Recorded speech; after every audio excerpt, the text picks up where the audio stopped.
This is the Rdunae Rdunae? Good lord, what brand name is this? It looks like the leftover letters from a game of Scrabble.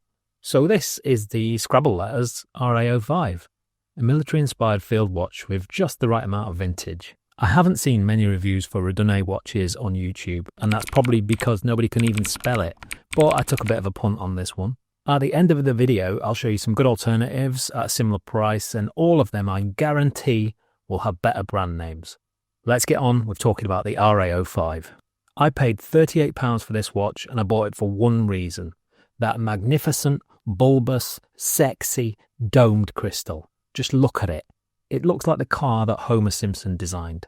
Some of you will be watching this and thinking, why didn't you buy the field watch darling of the Chinese watch community, the Militado ML05? I actually did. More on that later. It comes in this tin, which makes a change from the usual plastic boxes that I get when I buy from AliExpress. Comes with all the usual stuff that you would expect. I'm really not one for watch packaging, so whatever. The RA05 is a 36mm stainless steel watch with a Miyota movement. It's 11.6mm thick when we factor in that naughty little domed K1 mineral crystal. The case is polished and it comes on a single pass strap. If you're wanting to swap the strap, it has 18mm lugs. It's powered by an SR626SW battery, which it states on the case back. More watches need to do this. It's very, very handy.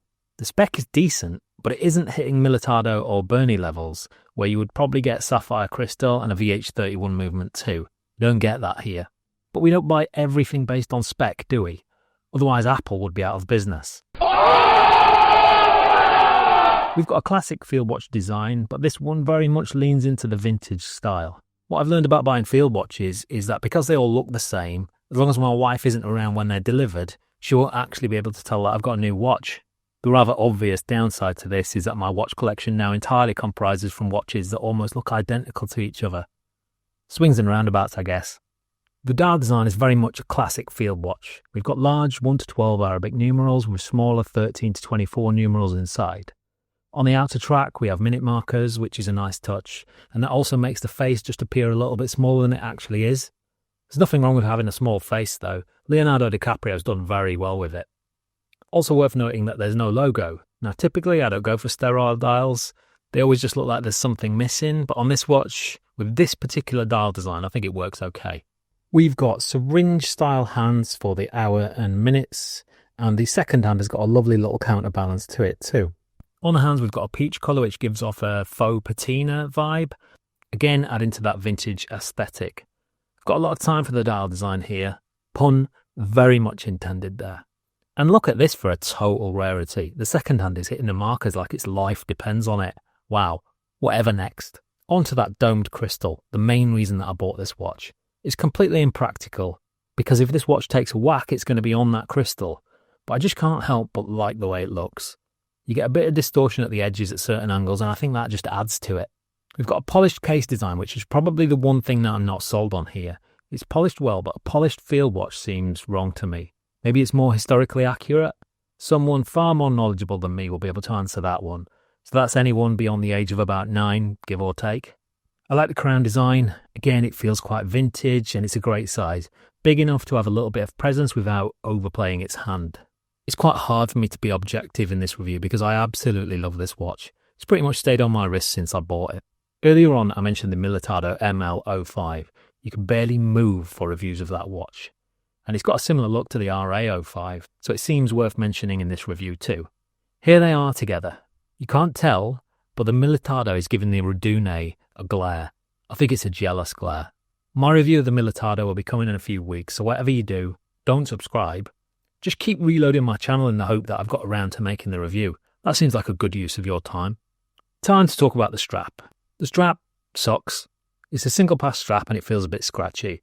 It does the job, but it's not even really worth talking about. It'll keep the watch on your wrist and the colours match up. That's about all I can say. Oh, and it's massive. It's really long. Rather like my pina colada glass. And it's got plenty of holes in it too. Also like my... No, that one doesn't work at all. The point is, I could probably get this strap around my head. So if you've got an unfeasibly large wrist like Hellboy, you'll be totally fine. But I'd still recommend switching the strap out anyway. Okay, let's get this sexy little minx on my wrist so I can show you what it's all about. Here it is. Now, admittedly, this is a small watch. So if you're used to having something on your wrist that is the size of a dinner plate, you're probably not going to like it.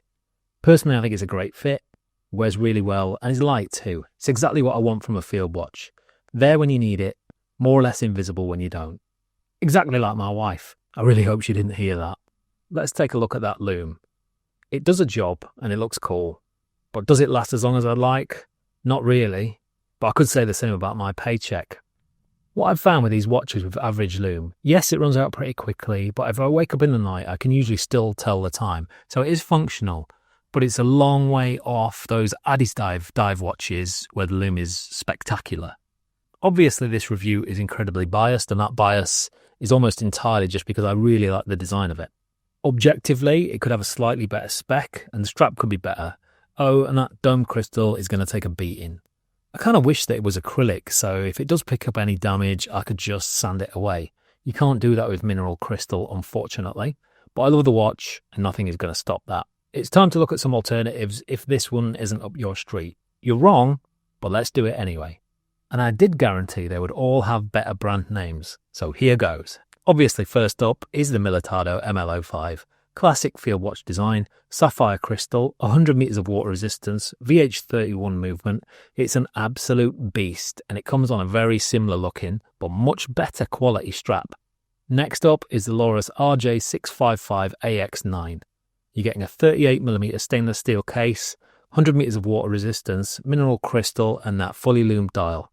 Once this thing is charged up, it's like you've got a small piece of Chernobyl on your wrist. And finally, let's go with the Rolex Explorer. No, only joking, I'll go with the Rdunae T2526M. I did say that the brand names would be better. I'm not actually convinced that Rdunae is a better name, but I digress. Yes, this watch looks like a Flieger, but it's definitely a field watch. Again, the VH31 movement, a 38mm titanium case, sapphire crystal, and it's a slim jim at just 8mm thick. And that's it. You can go and get back to your business now while I stare at my Rdunae RA05. What are you still doing here? Oh, this is a bit weird, isn't it? Maybe go and watch this video instead. Adios, amigos.